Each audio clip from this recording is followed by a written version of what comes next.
Do your neck, shoulders, or knees hurt whenever melting heart pose comes up in a yin yoga class? Not really sure what to do for those 5 minutes?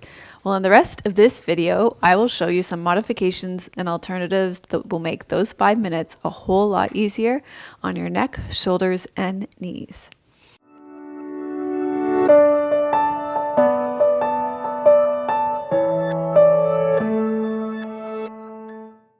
Hi, I'm Melissa from Yoga with Melissa. I offer real yoga for real people. We're all about connection. Connection with a teacher and teachings that allow you to connect with your true self and to a community of people who support each other on a genuine path of spiritual transformation. If you're new here, thank you so much for subscribing and turning on those notifications because I put out a brand new video like this every single Wednesday at 9 a.m. Pacific. And I have some great content coming up for you in the next few weeks, including on February 21st, we're going to do a video on how to make an energizing matcha latte. On February 28th, I've got a video on sleeping better. And on March 7th, Alana Kane will be here from Alana Kane Yoga with her best yin yoga tips. So if those videos sound interesting to you, then subscribe and press that little bell so that they show up in your YouTube subscription feed.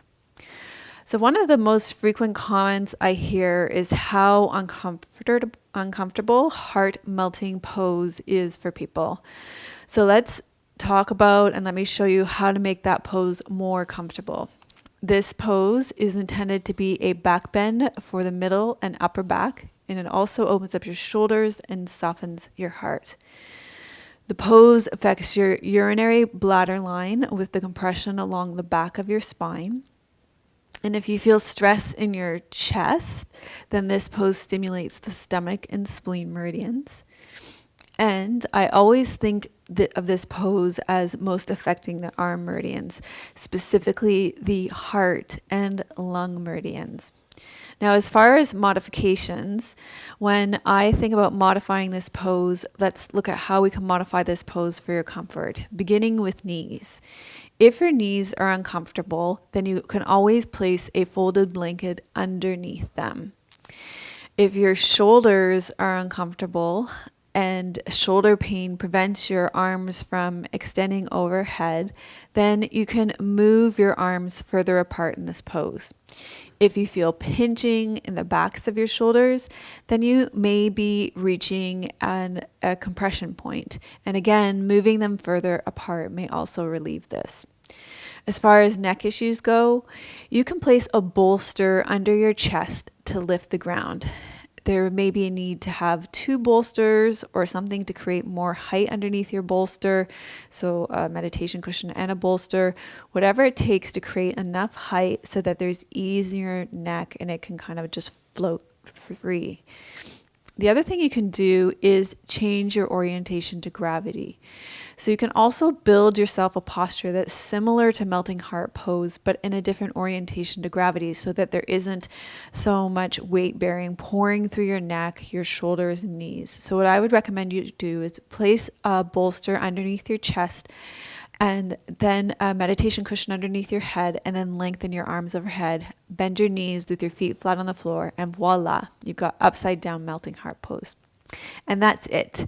If you would like my 7-day series of yoga videos for upper back and also some neck and shoulders, including yin yoga, then if you go to melissawest.com/upper back and put your email in, I'll send that to you.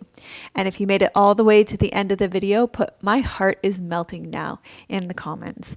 Thanks so much for liking this video and sharing it with your friends. Remember to subscribe, and I will see you next week for an energizing matcha latte. And I just have a couple of extra comments for you. If you've been a longtime member and watcher of Yoga with Melissa and a member of our community, and you know Nicole Nitzband, many of you will know that her son passed away this past Friday. A lot of you have been asking me if there's anything that you can do to help support her.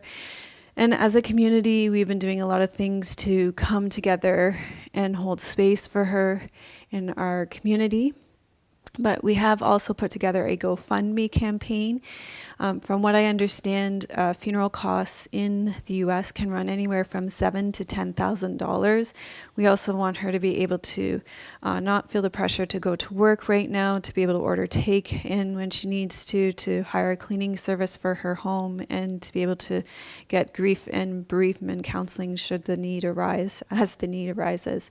So if you know Nikki, as many of you do, and you are feeling the want to do something tangible, I'll put the link to the GoFundMe campaign so that you can make a contribution to that, because I know a lot of you have been asking how you can help.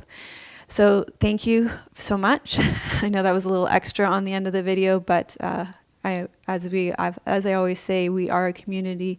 They're dedicated to a genuine path of spiritual transformation, and part of being a community means supporting each other in our times of need. Namaste.